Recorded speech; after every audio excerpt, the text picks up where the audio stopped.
Well, good morning. Thank you for being here on this beautiful Sunday. Appreciate all of you. And to just echo Kim, I just want to thank you for the way that you serve our church. I know we are back in that place of seeking people to serve and to help.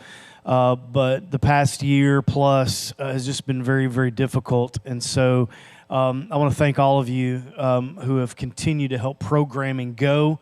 And I want to thank you for your giving as well. A lot of you have just stayed so faithful to that. We, when we planted this church, I always told you I was going to be honest with you. And so if we needed help, we'd ask. And that's what we were doing this morning, is just saying, hey, we would like to open programming for both services. We just don't have people to serve to get it done. But I just want to say thank you for all of the faithfulness in every single way. So we are in week 3 of a series on the family. And so if you're just joining us, let me kind of catch you up to speed just a little bit. Week 1, we talked about love and respect. And we talked about that taboo word, submit, and what does that even mean? Last week, we talked about the importance of guarding your heart. We looked at what it means when we bring baggage into a relationship and how to deal with that, how to turn that over to the Lord. And today, I'm going to talk about something very important. It's going to seem shallow when I tell you what it is, but stick with me, and we're gonna dig some truth out of this. But I'm going to talk to you today about words and the importance of them, the strength of them, the impact in which they make on our lives. You could easily take this and look at all the scripture that's been given us on the tongue, or our words, or what we say, what our heart is trying to communicate, and you can really lay it over just about anything. But given the nature of this series, I'm going to lay it over the filter of family and just talk about words in our family. I've been kind of prefacing this every service. I want to be sensitive to it, but I also believe as a pastor, it's my responsibility to keep this on the forefront. So as we traverse through a series on the family and on marriage, I just want to communicate that we will be using the biblical model for that. I believe that following Jesus means we follow His Word, and I believe that the Word is very clear in defining what marriage is. And so we're going to be taking that angle at marriage in spite of everything around us. So I just want you to be very, very sensitive to that as well. I want to begin today by bringing in some imagery. I think I like doing that because it's easy to associate a thought and a feeling even about it when we bring in some imagery. And I think in the South, this imagery is very important to us, and so I would call it the kitchen table. There are a lot of us, you grew up at your grandma's house or your parents' house or friends' homes, and whatever the situation, it's like when dinner came around, we put out what's been deemed as a spread, okay? And so that really means there's a little bit of everything. So it's just a Southern buffet of all the good things that our Southern culture provides us. And when I was growing up, our kitchen table, it had some sacredness to it, and it had an ambience to it. And so some of those rules were, or expectations, where we had dinner every night at 5:30.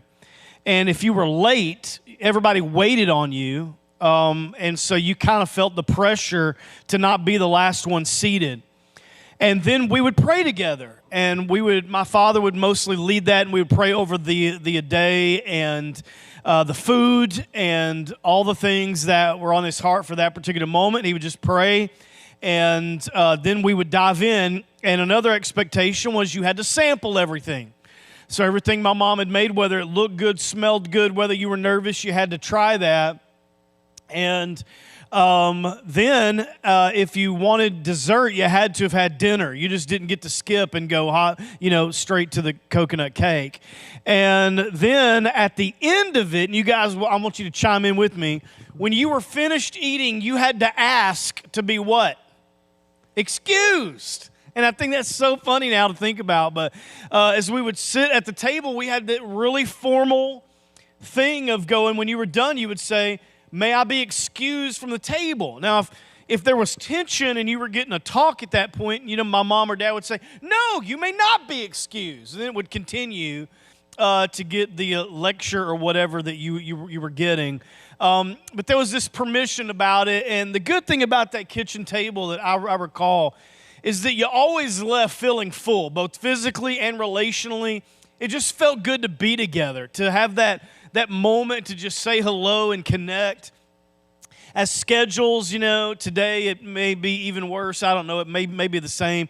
But it's just people are going in different directions and different interests, and to have that one kind of sacred moment for the day to reconnect was good. So the who at the table many times was even better than the what.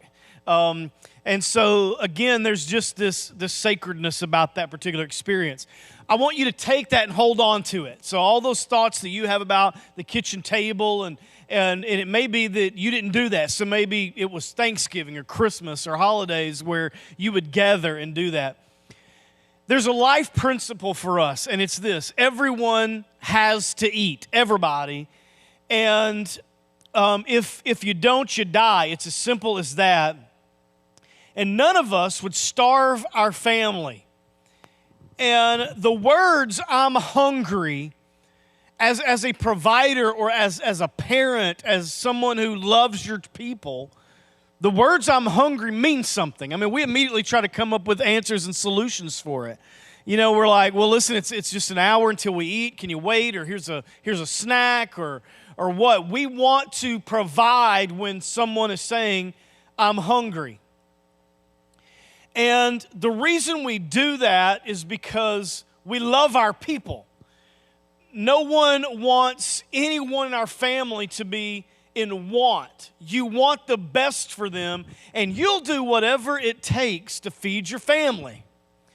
So now I want to marry two ideas for just a moment. With that in mind, have you ever considered that your words spoken in your home work identically for the soul as food does for the body?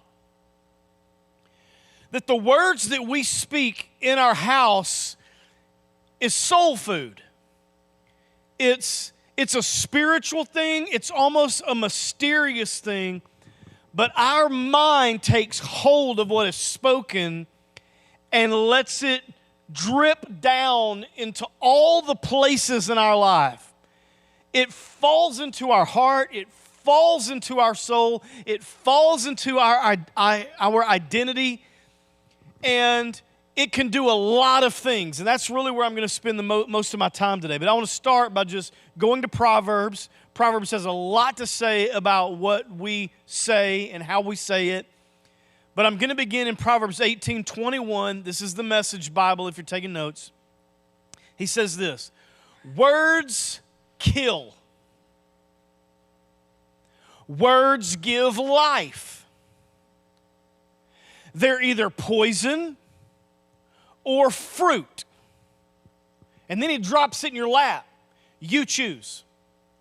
Okay? It's like a mic drop. Ba-boom, he just walks off. Okay? You choose. You get to pick what is said, what is done. Are you going to kill someone with words, or are you going to feed them with words? Now, we live in an age of extremes, it seems, when it comes to words. Sometimes we use them flippantly. We'll say whatever. We're unfiltered. We don't think about it. We throw it out there for the world to see. We post about it. We blog about it. Whatever word that you want to use there. We're communicating to the masses and people who have tethered themselves to our stories, and we're just flippantly throwing words around. Then there's the other extreme, to where we obsess over every single syllable in an effort to get offended. Like, I'm going to try and listen to everything that's being said and done around me because I'm trying to find offense. I'm trying to find something wrong with it. I'm trying to analyze it and even overanalyze it. And it seems like we're building personality types that love to say, "I dare you to say something to me because I can promise you I can find something offensive in it." And so we're living in a time where it's very extreme. And you were probably taught the way I was. There's an old adage or cliche that says, sticks and stones may break my bones, but words can never hurt me. But what you found out is that when you matured, unfortunately, that was all untrue. Decades of research actually shows us what goes on in the human brain when certain words are received. And the outcome there is no different than what happens during physical violence. So, in essence, words can hurt. They are sticky. They stay with us. We remember them. We have a file for them. Oftentimes, we avoid entire relationships and connections with people, places, and things based upon words and how we associated them, and we've put them together in our lives to have these feelings about a word that somebody said or used, and we will avoid them, or we will avoid a circumstance. Some people right now are not in church today over words. And I'm not talking about the gospel. I'm talking about something that was said to them in an aisle, something that was said to them in a hallway, in a foyer, at a cookout, in a life group. Something was said to them, it got filtered the wrong way, and now they're no longer present. I'm not just talking about our church, capital C church. Just words have come in, they've hurt, we've received them wrongly, and now we're nowhere to be found. The hardest place many times to control our words are at home. Okay? Now, here's why. Because at home, we have more freedom than anywhere else. It's like you love everybody there, and that somehow in our minds we feel like this is permission to be able to say whatever I want and you not be offended by it because you know that I love you. Okay, now I'm not talking about discipline or giving wisdom or saying things that are true that are going to hurt. Okay? The Bible even talks about the wounds of a friend can be trusted. All right, so a friend hurt you. Is it true? Yeah, it's true. Well, you know what? You can thank them for that later. So the hardest place is at home. We're more relaxed there. We're less professional when we're there. We're less filtered when we're there. It's like we can say, you know what? I got an opinion about that, and I want to tell y'all because I just can't say this anywhere. And that's fine. It's fine that there's a level of trust there. It's fine that we get to say all of the things that are in our spirit, and we can say that to the people who we love the most. But sometimes when it's aimed at them, it can be very, very difficult to get past. So I want to ask you a question. Do your words refresh or do they dismantle? Do they curse or do they bless? And again, you choose. I choose. It's in us. It's part of our will. We get to pick it. We get to choose what comes out of this. Now, this is not a surprise to God, these word struggles.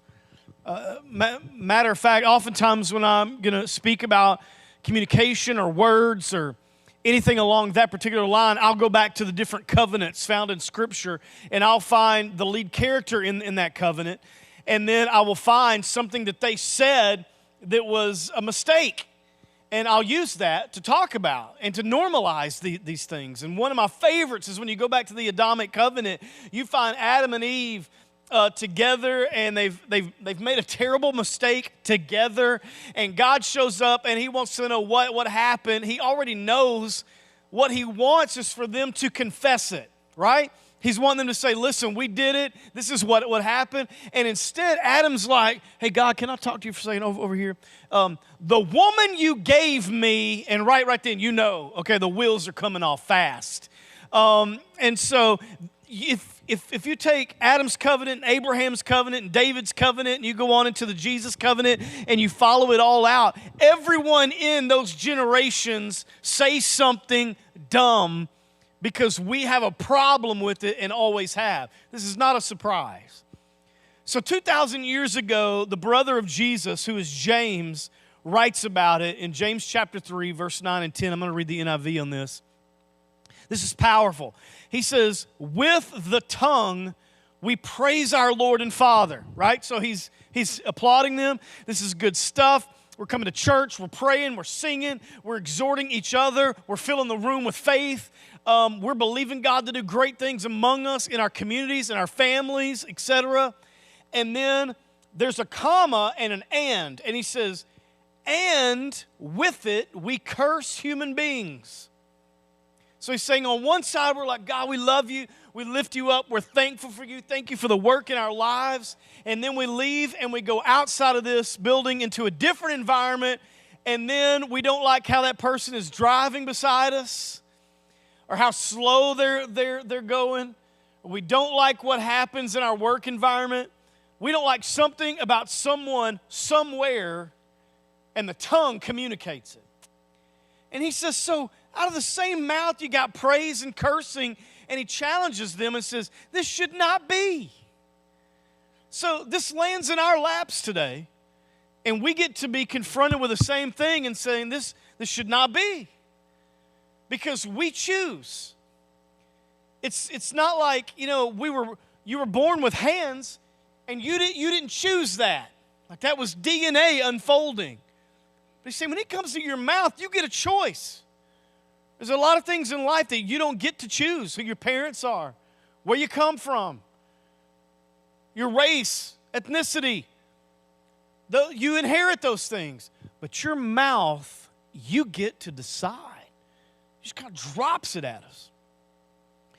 So today, I want to give us just a few thoughts about what words can do. Now, I want you to just stay with me, and I want you to filter this through the lens of your family, your people, okay? Not through my experiences, not through James's experience, through yours, okay? The first thing I want to talk about is this. The wrong words weaken. They will weaken something, okay? Now, I don't have to spell this out for you, but just so you get where I'm going, to weaken something means at first it had strength. And now something's been done to it to alter its original state to now it's weak. It can't support what it used to do. It can't be what it used to be. Now it needs repair because it's now away from its original appointment. It's been weakened. Words can do that. I have a pastor friend who likes to play a lot of pranks. I don't know why. As a man of God, I would never do that.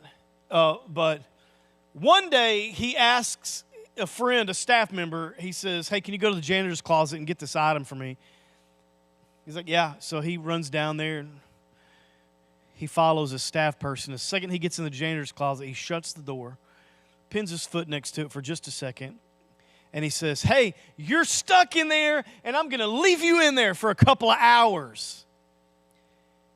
And the guy who's in the janitor closet doesn't know this, but there's not even a lock on the door. But he's heard, you're stuck in there for a couple of hours and you're not coming out. So the story goes on, and he's in there crying for help. Y'all please let me out. I got work to do. It's dark, and I'm just wasting my time. See, and they're laughing because all he's got to do is turn the knob and walk out. The story ends, this guy gets so desperate to get out, he scales the wall of the closet, pushes the drop-down ceiling out, hops over a wall, and comes out another room. And the door had no lock on it. Now here's a life principle here, okay? You are not responsible for the words of other people ever. But you are responsible for the words of other people that you believe always. You are going to be responsible for what people say to you and what you receive and what you do not receive.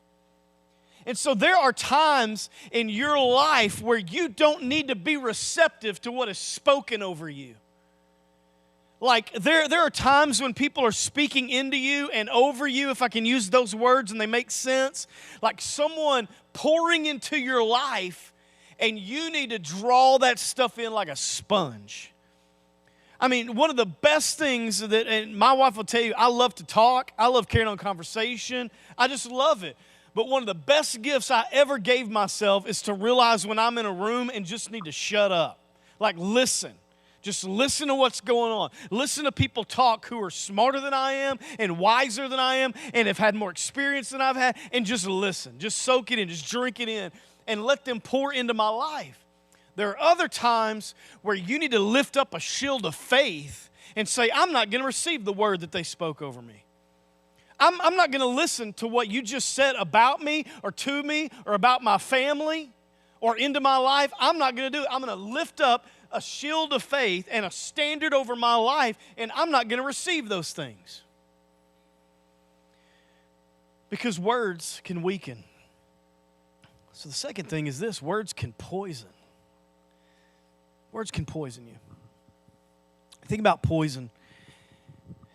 You know, if you ever watch some CSI shows or documentaries, one thing you understand about poison is just a little bit over a long period of time will kill you. It can be trace amounts of something. Just consistently put into your life, and suddenly your strength fades. Suddenly your brain gets foggy. Suddenly vital organs are not optimized any longer. Because there's toxicity in you, and you've just adapted to it. And over time, just a gradual increase over time, consistently put into your life, gets you sicker and sicker and sicker and sicker to the point that someone can die from it. Words will do the same thing. A word over your life, year after year after year after year. And you believe it, and you believe it, and you give it a root system, and you water it, and you let sun get to it, and you let that seed become an oak in your life, and now suddenly that thing spoken over you is given shade to other things that are being spoken over you, and now you've got an oak forest in your life because of words that were spoken over you that you received and you allowed yourself to be receptive of. It was poison. I don't want you to raise your hand here, but I want to ask you a question. Who do you know, and maybe it's you, but who do you know who lets the words their family says control them? Now, I'm not talking about maybe it could be your initial family, your core, but it could be just a step out, just your extended family. Because sometimes the dynamics are like that. Sometimes people aren't thankful for Thanksgiving. Okay? They can't stand Christmas because of the dynamics involved. Because they know they got somebody or some people in that dynamic that are sick and toxic and poisonous, and all they're going to be, they're just going to tongue lash everybody. And we let it get to us. Things that were spoken decades ago have an uncanny way of sticking around. And maybe that's you. Maybe something was said to you, spoke over you, spoke into you, and it fell in the most fertile place in your life, and it has just produced a harvest. It's been poisonous. There's been many a whisper shape adult behavior. Being very candid with you, but my sister who passed away a couple years ago, she was 49 years old, and we went to the funeral, of course, and I was just visiting with people, and it was a good environment. She just had a lot of life-giving friends, has a wonderful church, wonderful family, and I was just sharing with people. You know, they would ask about growing up with her, and I would tell little simple stories, and I would go from laughing one minute to being very stoic the next, and out of nowhere, this person comes up to me and they start talking to me, and it was a 12-year battle of cancer for her, and she died at 49, and it was just tragic, and has one son doing very, very well. But we were just talking, and out of nowhere, we were just kind of sharing about the last year or so. And I had done what most people did. I supported, text, occasionally, call occasionally, and that was just how we did it. But when I knew she was on hospice and when I knew that she had decided to stop taking treatment, I started making trips up there. And I would go, and sometimes I'd stay a couple of hours, and sometimes I would stay the night.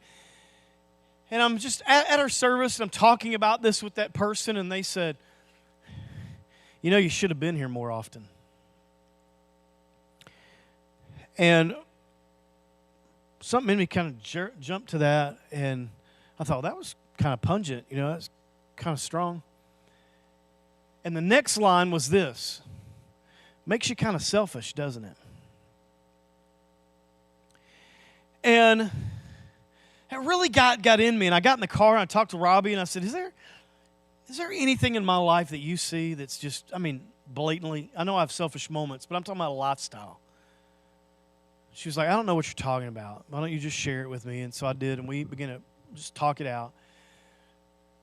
But that word just really got in me, and I began to think and pray about it like, man, am I living my life from a place of selfishness, and everyone's just being kind enough to just let it roll, and nobody's confronting it in me, and I've got this thing to where every decision is about me, and everything in my family is about me, and I'm just this egocentric person. I've developed some narcissism. I don't know what. I was just thinking all these things, and I'd pray about it, and I'd get soothed about it, but it was kind of like mowing a weed. You mow it down, and the next morning, boof, it's back. It's kind of like one of those things.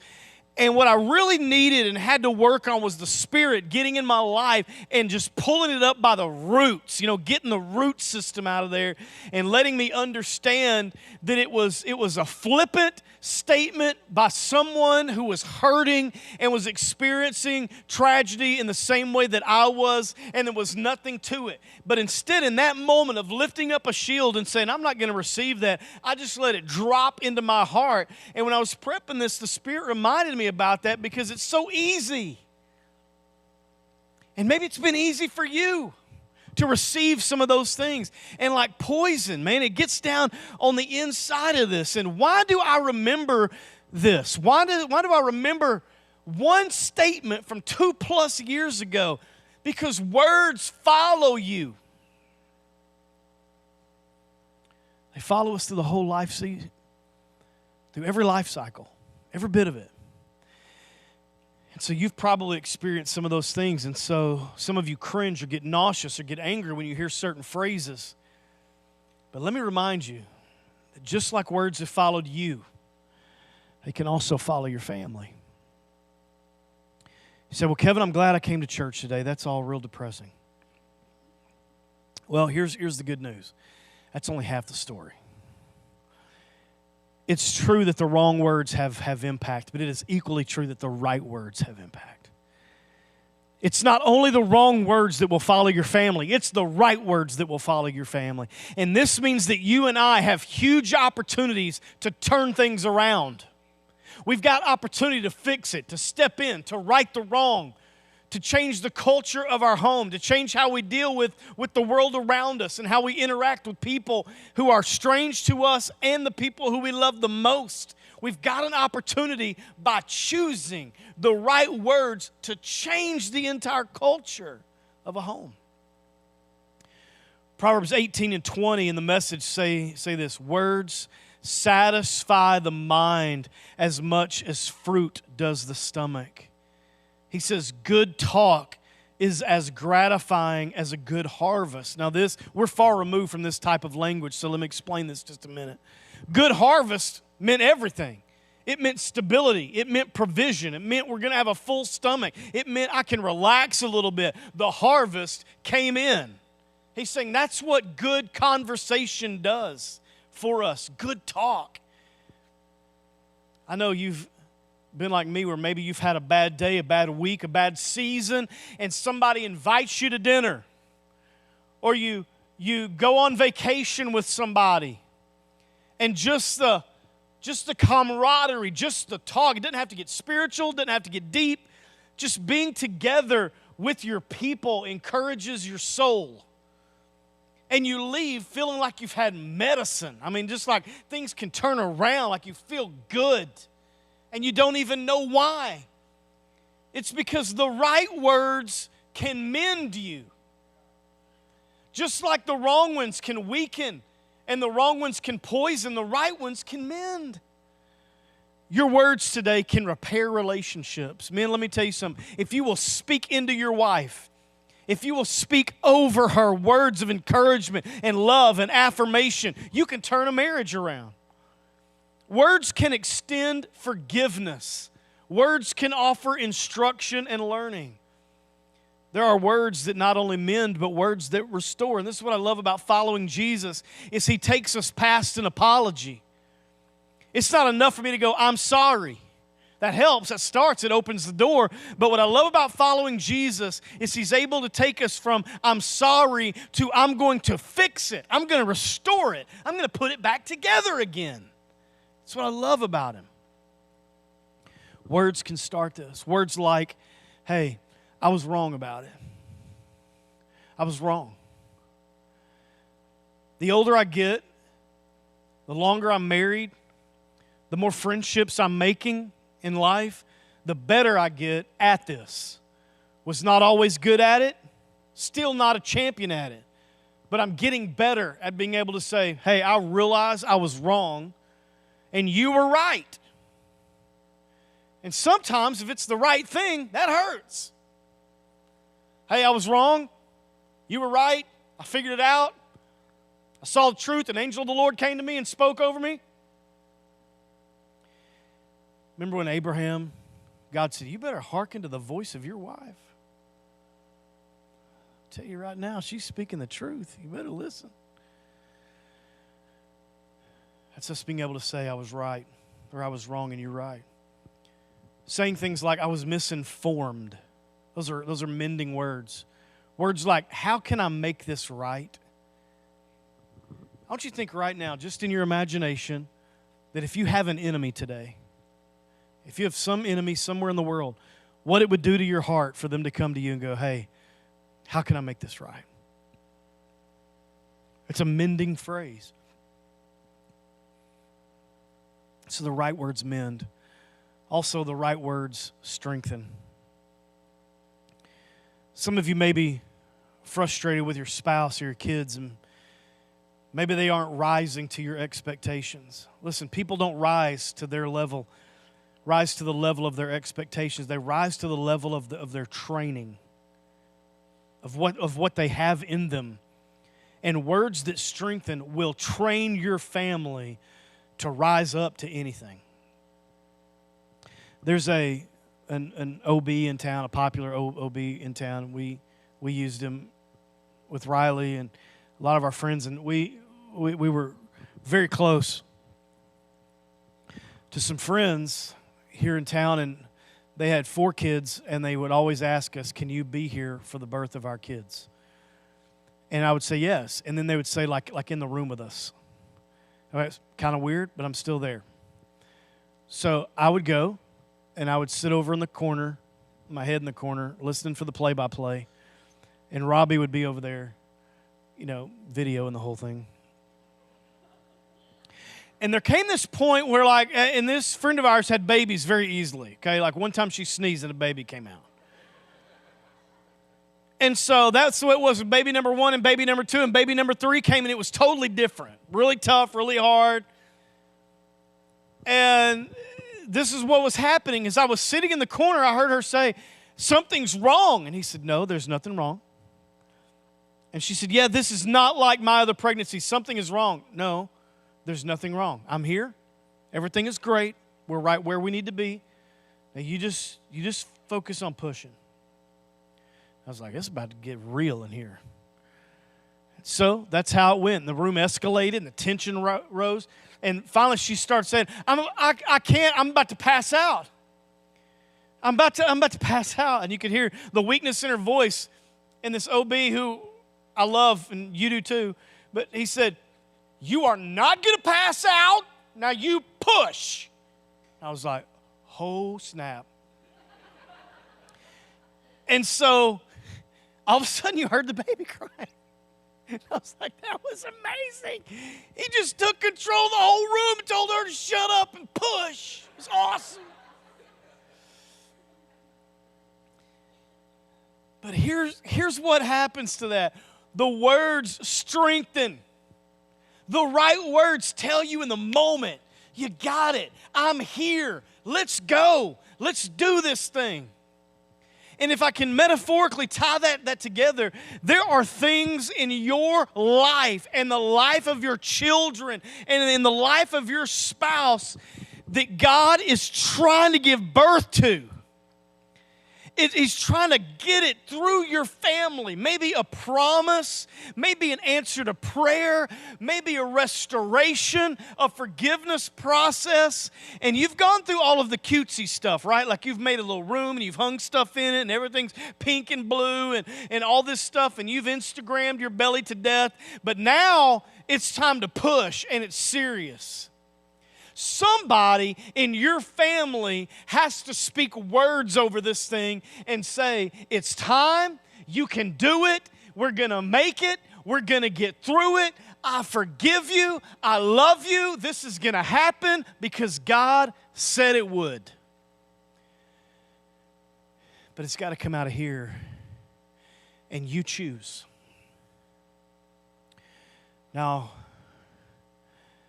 I'm out of time, but I want to give you, real quick, 2 minutes. I want to apply this very quick. So if you're a note taker, get ready to write really fast.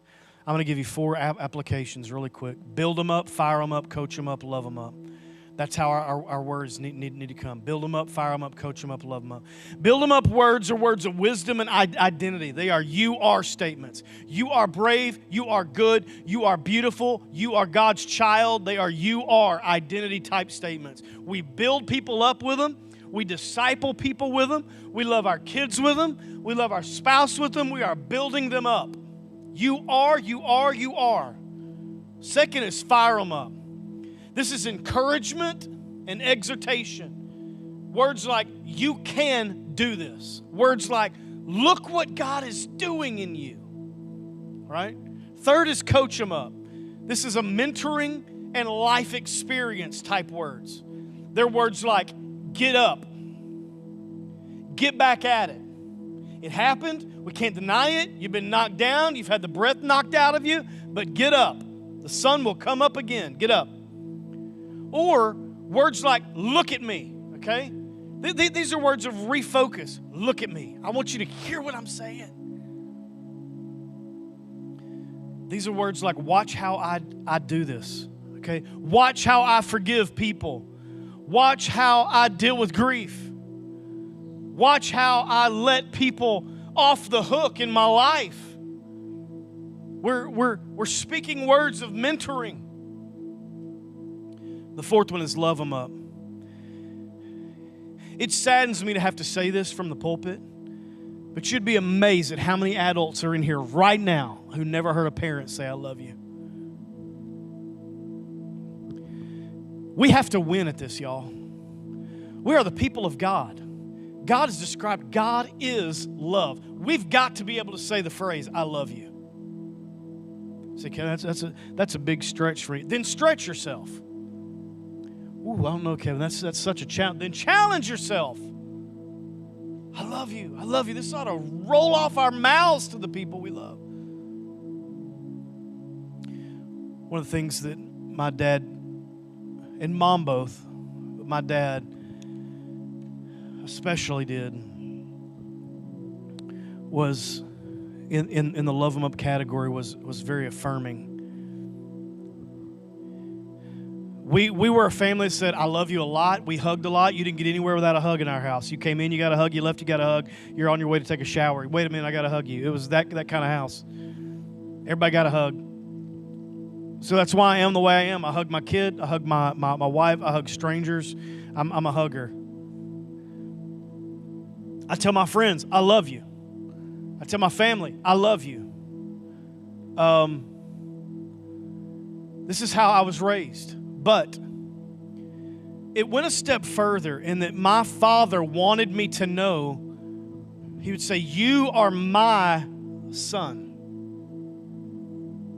And it was like, I remember the conversation. It was late teens, and it was kind of one of those like, hey, listen, I don't agree with the way you think about some things. I don't agree with your theology on some things. I don't agree with the way you react to some things. I don't like the way you carry yourself on some things. But you are always going to be my son. And when I hear that, yes, it's coming out of the mouth of my earthly father, but what I hear also is it's being echoed from my heavenly Father. You are my son. I'm affirming you. You are with me. I am for you. This is what the love 'em up language does. No matter where you go in the world, no matter what you choose to do, you got a place right here of safety to be yourself, a place of home, a place where you're going to be encouraged, a place where you're going to be loved, a place where you're going to be forgiven, a place where we're going to cheerlead you to death because we're going to love you up. Our words should be a banquet, a southern spread to our families, a buffet of sustenance. Let me end with Proverbs. I'm gonna end. Gracious, he says in 16:24, gracious words are a honeycomb, sweet to the soul and healing to the bone. You know, rabbis, when they taught children in the New Testament, they would actually have a honeycomb and they would break it apart and they would have all the kids open their mouths and they would put a piece of honeycomb in their mouths, and the rabbis would say, this is what the Word of God tastes like. They want them to get that words can be sweet and wholesome and rich and meaningful and mind-blowing. And that's what they still are.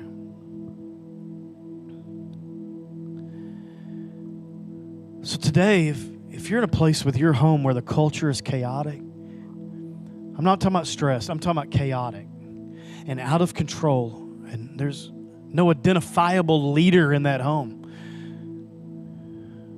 Somebody needs to start speaking life in that home. And you'll turn the culture of it. You'll spin it.